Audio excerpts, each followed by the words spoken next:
Big boss Malayalam season 6-ൽ ഏറ്റവും ശ്രദ്ധ നേടിയ വാരത്തിലൊന്നായിരുന്നു കഴിഞ്ഞ വാരം. വീക്കിലി ടാസ്കായി ഹോട്ടൽ ടാസ്ക് വന്ന വാരത്തിൽ അതിഥിയായി സീസൺ 1-ലെ മത്സരാർത്ഥിയായ സാബു മോനും ശ്വേതാ മേനോനും എത്തിയിരുന്നു.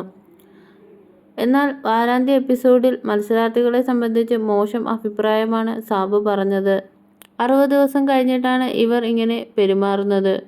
ഒരു ഗെയിമിനെ ഗെയിമായി കാണാൻ ഇവർക്ക് കഴിയാത്തത് എന്തുകൊണ്ടാണ് എന്ന് മോഹൻലാലിന്റെ ചോദ്യത്തിനോട് സാബു പ്രതികരിച്ചത്. അതേസമയം ഹോട്ടൽ ടാസ്കിൽ ഹോട്ടൽ ഓണേഴ്സായ പവർ ടീമിനെ വിമർശിക്കുന്ന സമയത്ത് ടീമിലെ ഏക പുരുഷ മെമ്പർ അഭിഷേകിനെതിരെ കടുത്ത വിമർശനം തന്നെ സാബു നടത്തിയിരുന്നു.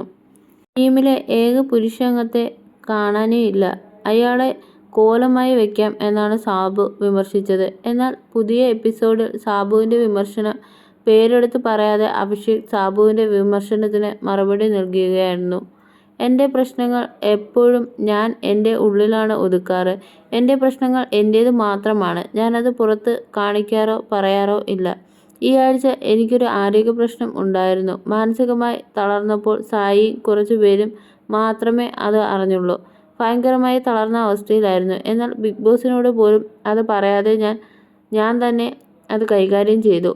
എന്നാൽ അത് മറ്റൊരു രീതിയിൽ ഉപയോഗിക്കാൻ ആരെയും സമ്മതിക്കില്ല. അത് മത്സരാർത്ഥിയായാലും ഗസ്റ്റ് ആയാലും. ഞാൻ 2-3 ദിവസങ്ങൾക്കുള്ളിൽ തിരിച്ചു വരും, അഭിഷേക് പറഞ്ഞു. ഗസ്റ്റ് എന്ന് അഭിഷേക് എടുത്തു പറഞ്ഞത് സാബുവിനെയാണ് എന്നാണ് ബിഗ് ബോസ് സോഷ്യൽ മീഡിയ ഗ്രൂപ്പുകളിലെ ചർച്ച.